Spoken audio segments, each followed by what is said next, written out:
All right, all right. Well, we've got a very, very special guest for you today here on ETM Media. But before we do get into it, let's go through a little bit of housekeeping. All right, I guess I'll take this one. Sundays at 10 a.m. right here on Emin the Mass Media Group. We have the one and only show, Road to Reparations, where we talk about legislation, in particular, reparations legislation. That's Sundays at 10 a.m. right here on Emin the Mass Media Group. And also, one way to support them in the Mass Media Group, doing something that you love to do anyway, shopping on Amazon. There is a link in the description to our ETM Amazon affiliate show. Just click that link before you do all your Amazon shopping. One way to support us, and while you get what you need anyway. Also, Reparations Now, the documentary, is available to stream on Tubi TV. For behind the scenes footage, you can check us out at reparationsnowdoc.com. That's reparationsnowdoc.com. Another way to support EMIN, the Mass Media Group. Darlene, you're on mute. Okay, we always like to remind people how we push those bills forward. We need 41 assembly members, 21 senators, and 1 governor to vote for those bills that would equal California reparations. All right. So, for today's show. All right. Well, my name is Umoya in the Mass Media Group, and I guess we'll go around. I'm Kim with Amend. Darlene with the men, and we have a special guest. We're going to have her introduce herself. Hello, everybody. I'm Raphael Plunkett. I'm very happy to be here. And what organization are you with? I am representing LEAP, the Lineage Equity Advancement Project. We're based out of LA, and I traveled up here in Sacramento from Diamond Bar to support today. It was a wonderful and productive day. Yes. Senators on. And I am Steve Bradford, senator from the 35th Senate District down in Southern California, parts of Los Angeles and 7 independent cities. So thank you for this opportunity to join you here today. All right. And let's just give ourselves a quick digital hand clap.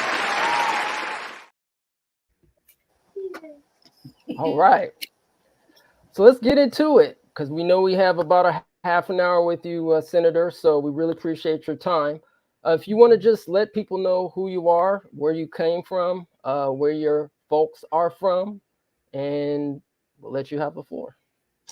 Again, Steve Bradford. I live now in Southern California, more specifically in the city of Gardena, which is in the South Bay portion of LA County. I was born in San Antonio, where both my parents are from. My grandparents, my great-grandparents as well, are from Texas. And we moved here when I was 2 months old. And I've been here ever since. And like I say, my family was the first African-American family on my street in the city of Gardena in the 60s. And went on to become the first African-American city council person in the city of Gardena. And after serving 12 years on that council, I was elected to the California State Assembly, where I served just short of 6 years. And now I'm in my last year of the California State Senate, the 35th Senate District. So honored to be here and, hey, do the work.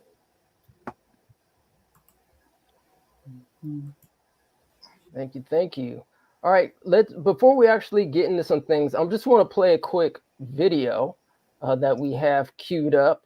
You may or may not remember this, but we're going to play this anyway. So let's go ahead and run this video, shall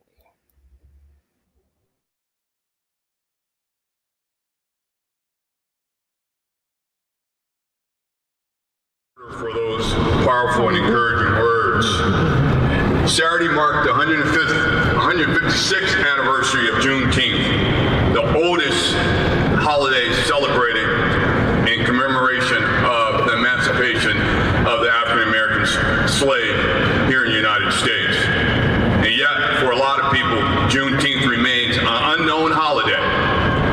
This fact lends itself to the continued miseducation, whitewashing, and the lies that are taught in America. That's why it speaks so badly to the need of ethnic studies in our schools, so we'll get the real truth of American history and understand the real contributions, not only of African Americans, but all people here in this country. Appointees. So I'm honored that Tony Atkins appointed me to the Reparations Task Force. Okay. And how many current members are on the task force? It's 9. It's 9. Yeah. Okay. Again, 2 by the Speaker, 2 by the Senate Pro Tem, and 5 by the Governor. Okay. So in terms of, I know you mentioned at the speech, you mentioned some things that you kind of envision with reparations. Can you kind of expound on that a little bit? Well, again, I envision it, but like I said, we only had one meeting, so we're going to flesh all that out. But people continue to say, what does that look like? Is it cash payments? It might not be cash payments, but it could very well be, like I say, free college education at our CSUs and our UC system. It could be 0 down payment for first-time home buyers. It can be, like I say, continued health care and child care for individuals who are, again, direct descendants of slaves. So it's many ways we can do it other than cash. One of the things we're looking at too is the theft of land, as I'm working on, and I'm the author of SB 796, that legislation that will return Bruce's Beach, which is in Manhattan Beach, a piece of property that was taken from an African American family 100 years ago. So it's going to be other examples like that. If there's land that still is unencumbered, like this piece of land is, maybe we can return it back to the family. As you heard Mr. Burgess in his story tell about the land that was stolen from his family. So it's some examples, but we're going to flesh that out over the next 2 years. That's what the task force is designed to do, is develop the ways in which we can provide reparations.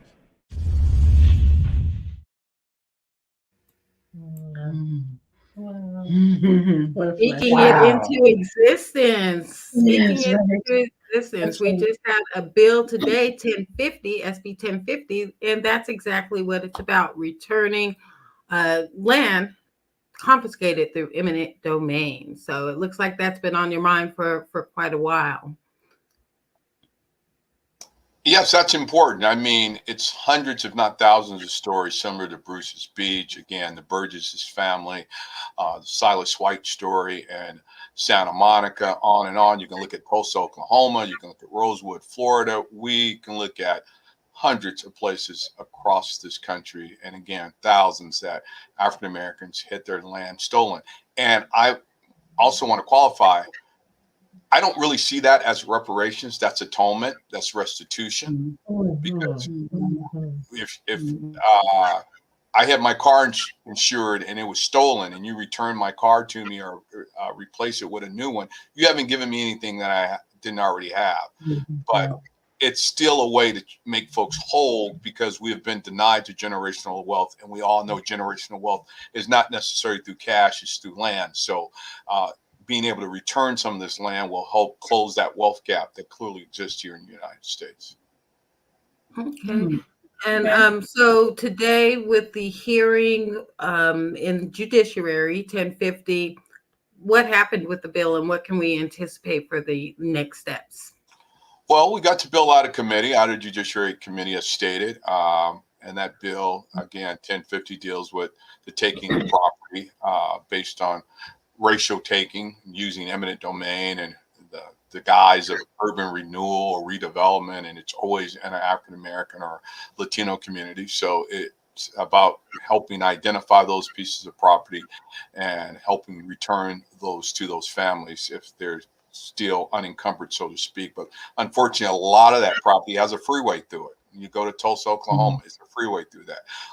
Through the Sugar Hill part of Los Angeles, where prominent African Americans entertainers lived in the 40s and the 50s, the 10 freeway goes to that property right now. So, and even in my district, the 105 freeway, which cut through a lot of South LA and all the way up to the beach, I mean, to the airport.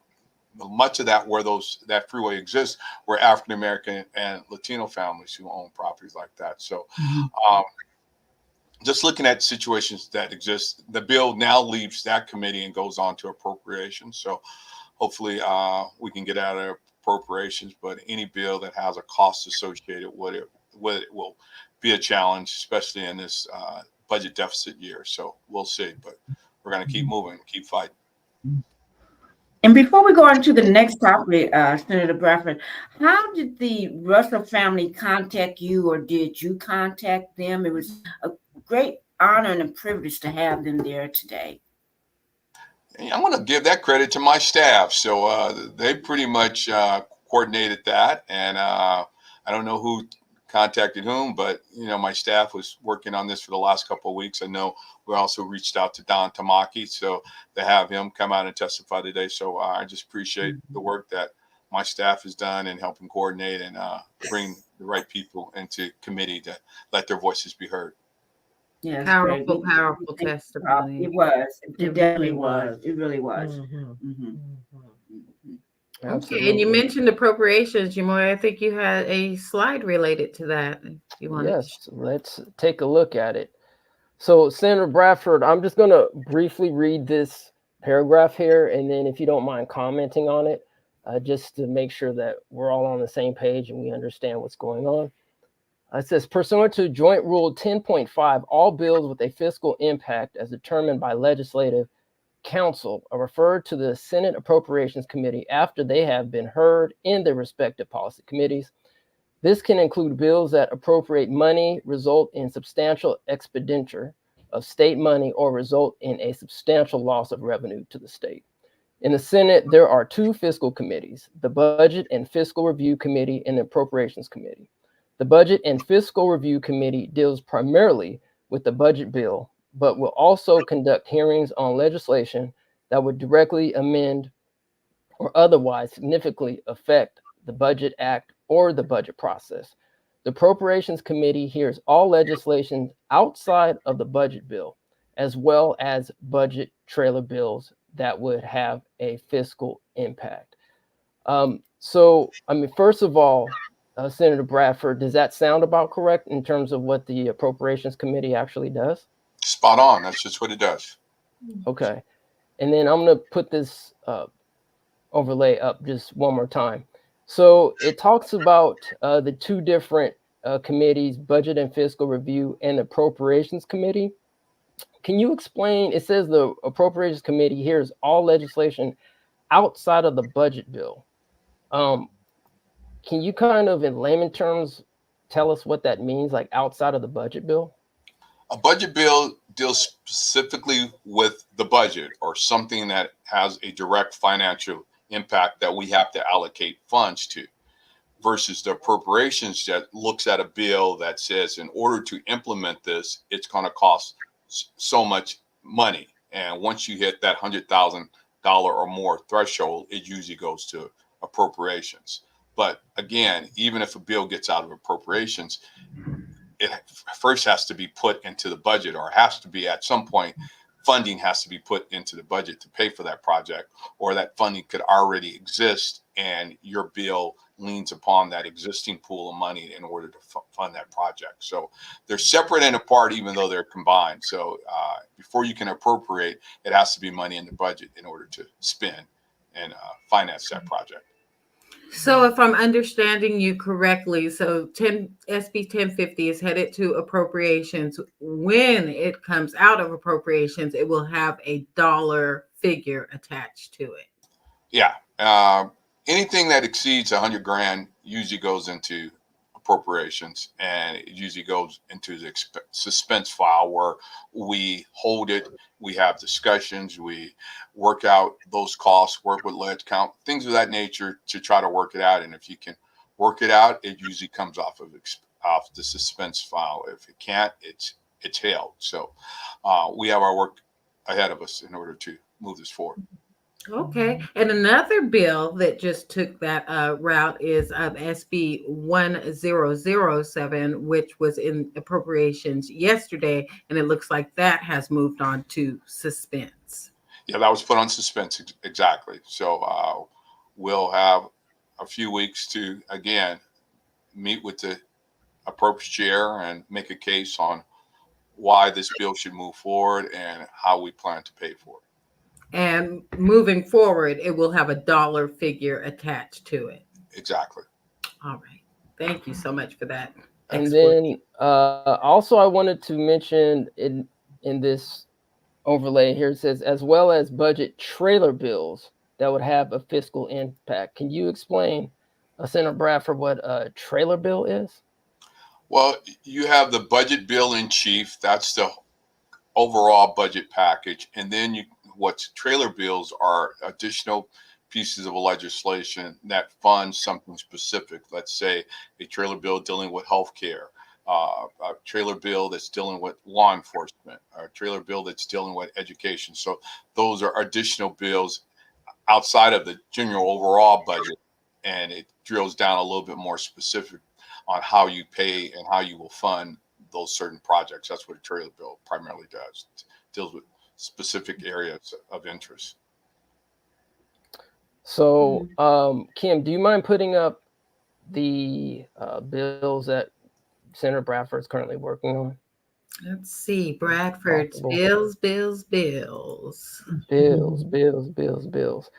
So, Senator Bradford, would any of those, I guess my question is which bills would be considered, the standard bills, and would any of these be considered trailer bills? None of these are trailer bills. These are independent bills, separate and apart. The trailer bill will be a budget-specific bill with a dollar attached to it for a specific project or agency. So, so no, these are not trailer bills. Gotcha. Okay. I guess let's go into, I don't know, Darlene, Raphael, or Kim, if you had any more questions. Well, just looking at these bills, with SB 490 to create the California American Freedmen Affairs Agency, but now we also have SB 1403 that looks like it's moving through the legislative cycle. Are these in any way connected, companions, or are they separate individual bills? And what can we expect with two similar bills moving through the cycle at the same time? 490 is not moving. 490 was a bill that we introduced last July, and we decided at the first of the year we would not move that. So we've started with a new bill encompassing much of what we wanted to do in 490 and being a little bit more specific on what it is that we hope to do. So that's the vehicle that's moving forward now that will establish a Freedmen Affairs Agency. So 490 is no longer in play for all intents and no, we don't need 490. Like you say, 1403 replaced 490.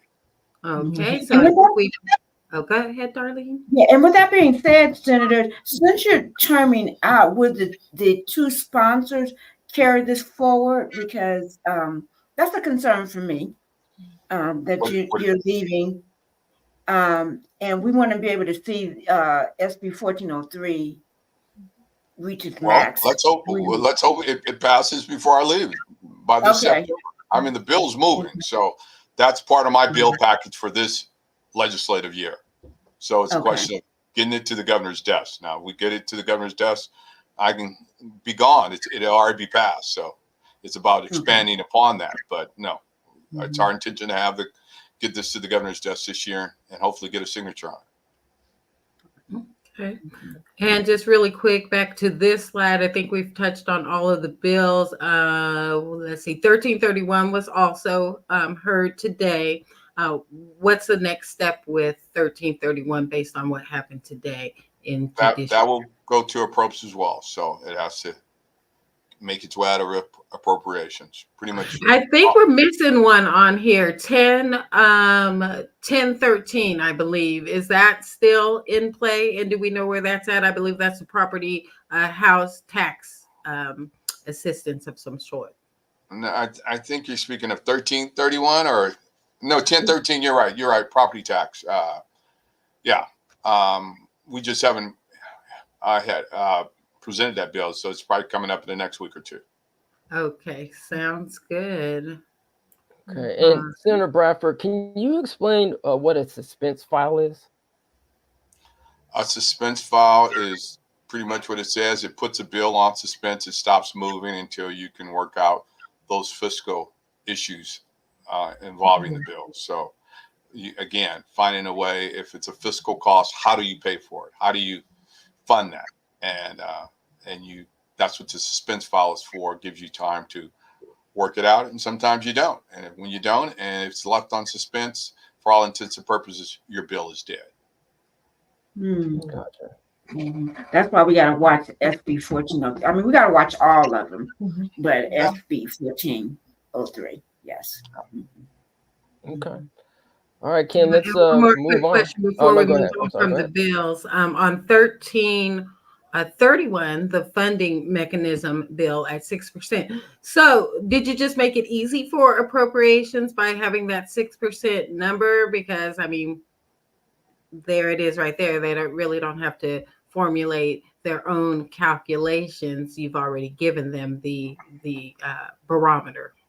Well, it shows to what degree, but to say the argument still, you have to justify, is the money there? And are you willing to spend it at this time? I always say the money is there. It's a question of whether you prioritize it. And as we often says, the budget is a reflection of our priorities and our values. So if reparations is our priorities, if reparations is truly our values here in the state of California, then we need to find a way to fund it.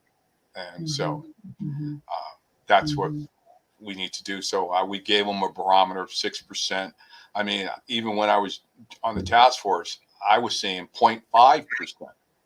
I mean, again, we passed a $300 billion budget in the state of California. So just 0.5% of that is 1.5 billion a year that you could set aside in some type of annuity or a fund to pay for reparations going forward. So again, the money's there if we want to do it. We find money for all these other projects that we find value in. And I've seen it since I've been in the legislature, and it will continue after I leave. So, but we got to make this a priority. All right. Okay. Kim, I know we wanted to quickly talk about the Senate Pro Temp Board. Let's actually talk about this one, if you don't mind, Senator Bradford, possibly running in 2026 for lieutenant governor. I don't know if that's a rumor or if that's true, but you're here right now. Can you please tell the audience if the rumors are actually true? It's not a rumor. You read it in black and white. we had a press release that came out yesterday. It's the facts, nothing but the facts. We are planning on running and waging a campaign for lieutenant governor over the next 2 years, and it's going to be a lot of work. Won't fool anybody and saying this is going to be a slam dunk, but I'm confident that if we can assemble the team and raise the funds and get our message out, I think we have a great story to tell.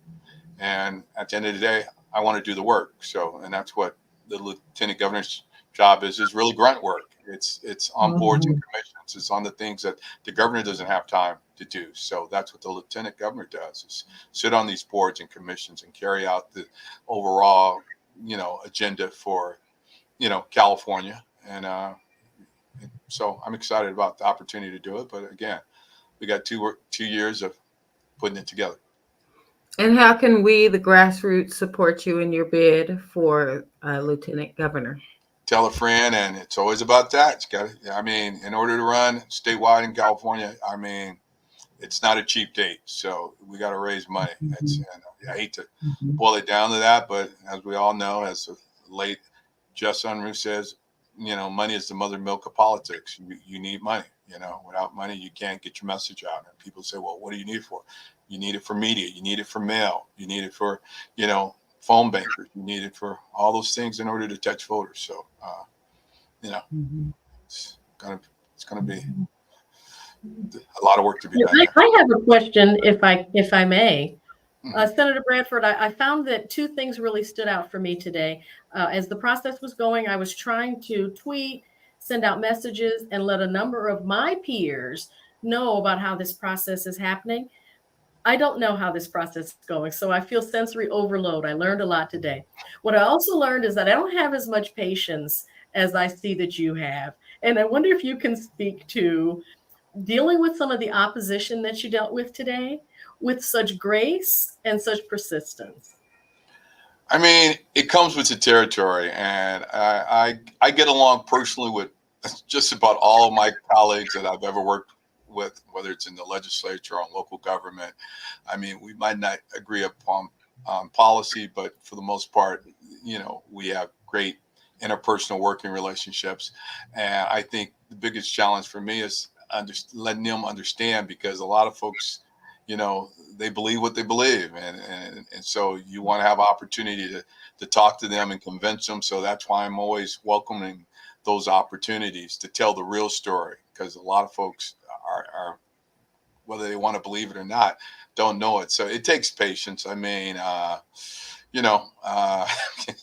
sometimes I have to pinch myself too and say, "Oh man, you bit your tongue there, or you did whatever you need to do." But at the end of the day, it's the environment in which we work in, and if you want to be successful at it, you got to find a way to take the good with the bad. And definitely comes with time, over time. Yeah. While you're working, yes. And you certainly schooled a couple of them today, so thank you. Oh yeah. Well, you got to keep it real. You got to keep it 100. Yeah. So I'm I always. did think at one point I heard your voice get a little higher and a little, but then you kind of came down a little bit, So you got to have some inflection in it every now and then. You know what I'm saying? Yeah.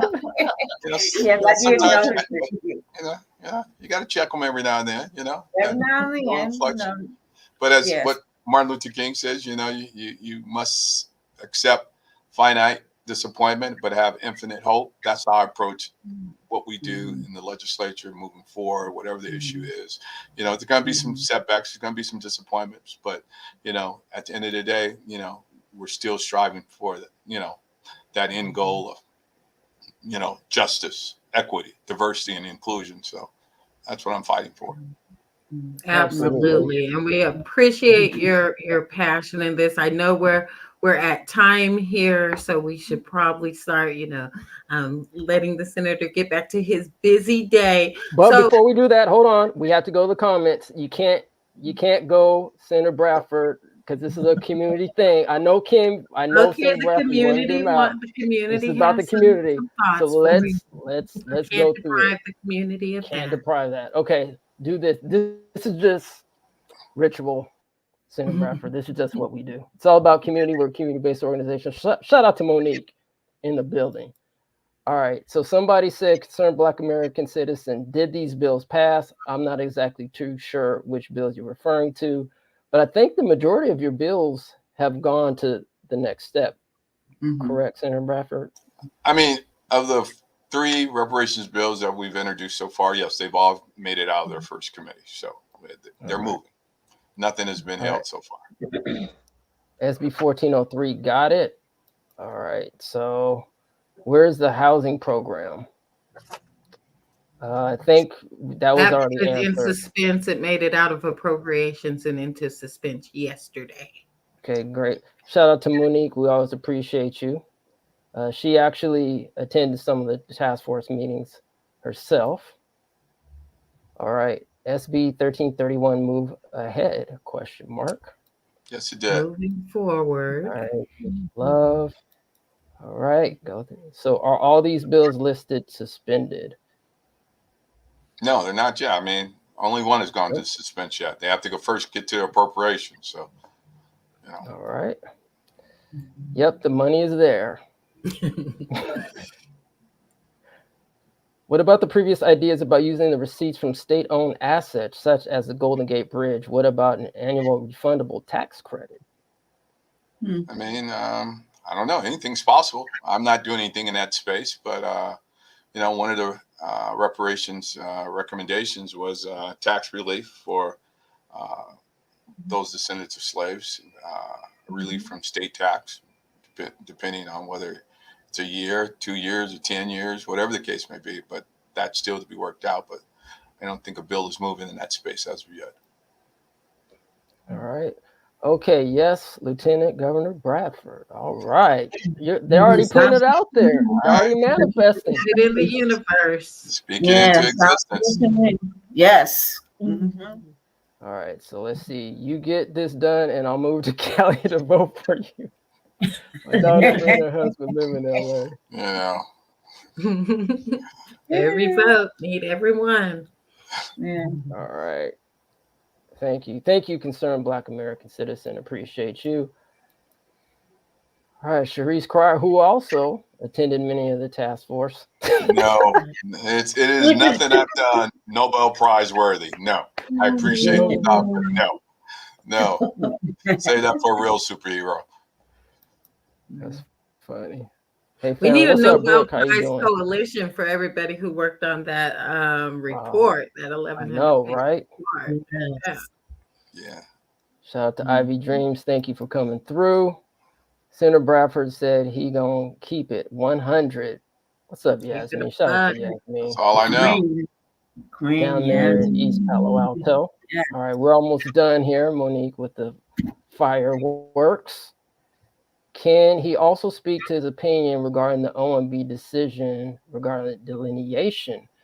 Senator Bradford, are you currently familiar with what's going on with the Office of Management and what's it, Business Management? Budget. Budget. Okay. On delineation, no, I'm not familiar with that decision. Okay. So I'm not sorry, all knowing, Sharice. unfortunately. Sorry, Sharice. But yeah, so that's usually what we do. If there are comments, we usually go through the comments and with our guests and with us, if it's something we can provide some information to, we try to. So Senator Bradford, we got to give you your flowers. Once again, we really appreciate you, doing your thing, holding it down and understanding, where this fight is for and who is for lineage-based reparations. So we greatly appreciate you. Thank you to EMT. Keep up the great work. Thank you. All right, sir. Thank All right, you. And I'm looking forward to the kickoff for the lieutenant governorship. So That's All right. keep us informed. Don't be I'll scared. be in LA. All right. All right, Senator right. Bradford, appreciate Thank you. you, Thank you people. for your time. Appreciate you guys. Keep up the good work. All right, thank you. All right. Time. Bye-bye. Bye. That's great. All right, everyone. So that was Senator Bradford in the building, holding it down. Appreciate that, Kim. Got the. But Raphael, we're gonna try to get Raphael. We're gonna try to get a one-on-one with Raphael because y'all don't know this lady has been holding it down. She's been behind the scenes. See, y'all really don't know the work and the people that are involved with this. Like, we're not out here on these YouTube streets talking all the time. I mean, Kim and I, we're here to present this information and a platform for the community to be involved in. But I mean, shout out, who else is in the building? I need to also give a shout out while we're here. I mean, everybody actually, but Sharice is in the building. I mean, I think she was pretty much there at every hearing, California Reparations Task Force hearing. Pretty much, Pretty much, right? You say she's going to call his office and get him some straightening, but at least Bradford has the language right in his bills. I will give him that. At least he got the language right in his bill. Yeah, will they do a census of the descendants? Sister Ivy, these are great questions. I think you can actually contact the census yourself and ask them. We are actually, I think we're going to have them back on, we're probably going to do a pre-recording. So it's actually regarding how to use the data tools and the sets and so forth. But as far as the census, as we're concerned, we actually, as a matter of fact, Kim, I think we are scheduled to do the reading of the press release, right?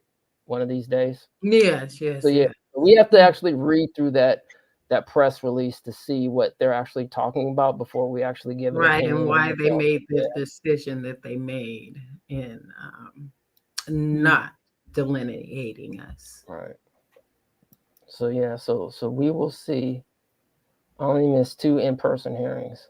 Well, I tell you what, Sharice, you did a lot better than most people. Some people didn't come out at all. So, Darlene and Raphael, is there anything you want to say? And Kim, I'll let you close out so we can get out of here because I know everybody wants to enjoy the rest of their evening. Yeah, I'd like to add that in addition to it being a great day of learning, right? And I have been sharing that learning, that education with not only the adults and the women's clubs that I'm involved with, but of course my grandchildren. I also learned the art of self-censoring today. It was it was something to not say something out loud, to not react too loud. And sitting next to Darlene, I almost felt like we were in church, and if we look at each other, we were going to get the giggle fits. So Yeah, so it was a really productive day. it really was. And Productive and impactful. impactful. right. And having Raphael, that's embarrassed her some more. Having her come up here for this, just let you know that, everyone has their place in this fight. It is she took the time coming from Diamond Bar, left her family because she knew how important today's hearing was, and that's what it's going to take. Our community coming up here and saying, yes, we support these bills.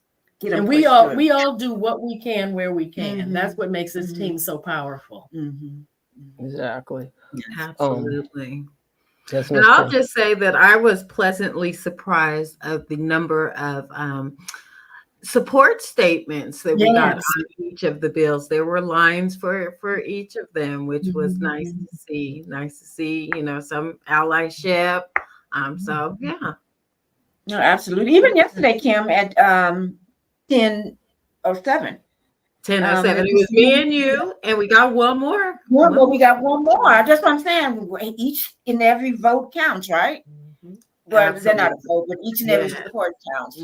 Yeah, each and every one. I mean, so everyone as a community, we have our part to play, and it's we're going to see this thing through. So Exactly. I thought it was so powerful. We kept looking for Bradford, but when he walked in. And the family from Russell City walked in with him, the grandmother, the son, the grandson. It was just amazing. Yes. She said, please give me my land back. That's right. That's right. It was beautiful. It's Yes. heart-wrenching, but yeah. Yes. She We said, need to hear please. these testimonies. And it's sad because her parents are gone. So we want to make sure that she sees it. That's right. Mhm. And it's beautiful to see her have her opportunity to speak. Mm-hmm. To make that pain and trauma real for her, that has to be cathartic. And I appreciate that she had that moment. Mm-hmm. Yeah, it was amazing. Mm-hmm. Absolutely. So, Kim, can you pull up the California Road to Reparations overlay just one more time before we get out of here? Just to remind everyone, we're actually going to get back to it. We've been taking a hiatus because we've actually been quite busy over the last couple of weeks. So Sundays at 10 a.m., we're going to continue on this journey. Sundays at 10 a.m. I don't know if we're going to do it this weekend. I think we're going to take another hiatus, but hopefully we'll be back next Sunday and just give everybody some updates. There are some other things I wanted to go over with Senator Bradford, but we will postpone that till Sundays for the Road to Reparations show. Yeah, and hit the bell at ETM Media YouTube channel so you get all the notifications and you don't miss any of these important updates because this legislation is moving fast. So it is moving fast. Because if I'm not mistaken, Kim, correct me if I'm wrong, Raphael, correct me if I'm wrong, is SB 1403 being heard again next week? Did I hear that?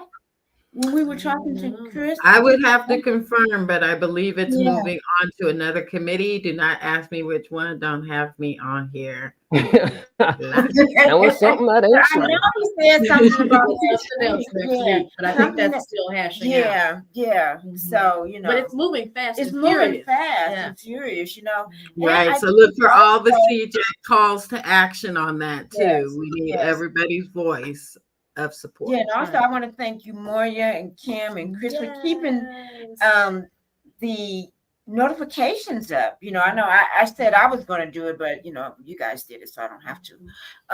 Even something it, as simple as the link, where I was able to capture that link and send it back via social media, and then it turns out that my family did screenshots of us and then texted us to us. So you guys are doing the hard work on this end. So thank you all. Yes. And it was amazing. It was an amazing day. just amazing. It's just so powerful, and I think I've learned a lot too being there in the hearings because I'm like, I can, like, centered yourself, and you can't speak out. So it's it's good. It's good. It Well, was a good day. And and like wait, I'm Dalton, not going to let us get out of here without talking about AB 3089, the apology. That also happened today and is moving forward. So it was a clean sweep as far as moving our reparations legislation forward. And of course, you and Raphael know where I stand with that. But I thought I held my grace today, even though I didn't show it in a different way. But I still thought I did good. Absolutely. I didn't. That's right. I sat in my seat. That's right. Yes, that's right. And that has its value. It has too. its value because Right? how I feel about Some it. people you need to cajole and convince them a little bit more. She's at that point. That's okay. I didn't say that. I didn't say that bill had quite a bit of support and no opposition as well. I don't think I saw any opposition to any bill today. And I'm going to work on my letter. I would just like to see it strengthened. That's all I'm saying. That's right. I just want it to be strengthened. And if it takes me writing my personal letter, I would do that. It just needs to be strengthened. Well, let me see if we can be in full agreement that we were heartened by his reaction. Yes. When he turned around and saw all of the people behind him in support. He was really stunned. Yeah. And it seemed like an empowering moment for him. It was. And he was like this. He didn't turn back. He didn't turn back. He was like that, when you what is that Saul's wife when the stone and everything. He was just like that. He could not believe it. He was going back to biblical. Well, I thought you were gonna say it deer in the headlights.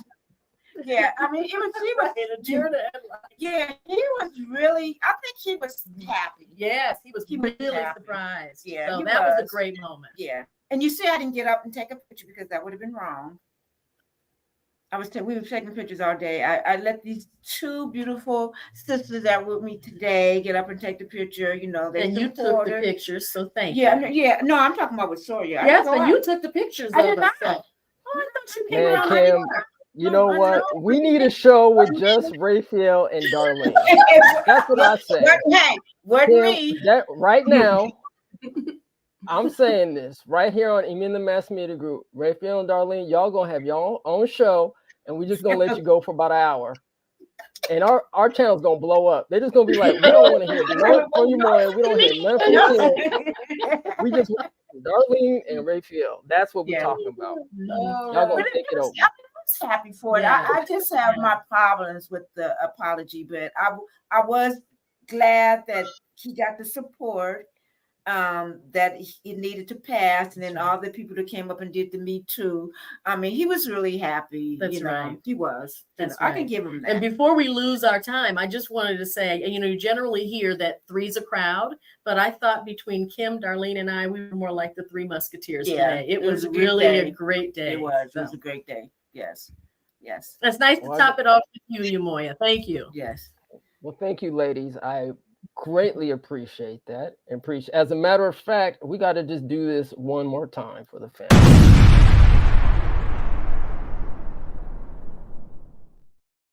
Yes. It was an amazing day. I mean, it was great. I mean, I was telling Raphael, she's really bringing up her grandchildren in this moment. And I said, not only that, I said, when I first came to the reparations space, I didn't know anything. I'm learning every single day. I've never even been to the Capitol except remember AB, what was it? 1605 or 1604. I mean, never been to a hearing, never knew what to expect. I mean, so you're never too late to get into this journey, into this fight, for us, by us, and this is what we need. So, very nicely put. Absolutely, Darlene. You just took the words out of all of our mouths. Yes. Yeah. So, but I am serious though, Raphael and Darlene, about that. I think we're gonna have to have y'all on the platform a little bit more because y'all just bring something to it. I don't know what it is, Kim. They just got it. I don't know what it is. Y'all just got something. But anyway, family, we are going to be out, and we love you, appreciate you, and you know how we do it on Even the Mass Media Group. Love yourself, love your family. Can you sure you don't have anything else to say? Because you know what I'm about to drop. You finna drop it like it's hot. About to drop it like it's hot. All right, everybody, have a wonderful evening, and we'll see Thank you you, later. family. Peace, love, Thank you. and lineage-based reparations. Yes. Peace and lineage-based reparations. We are out.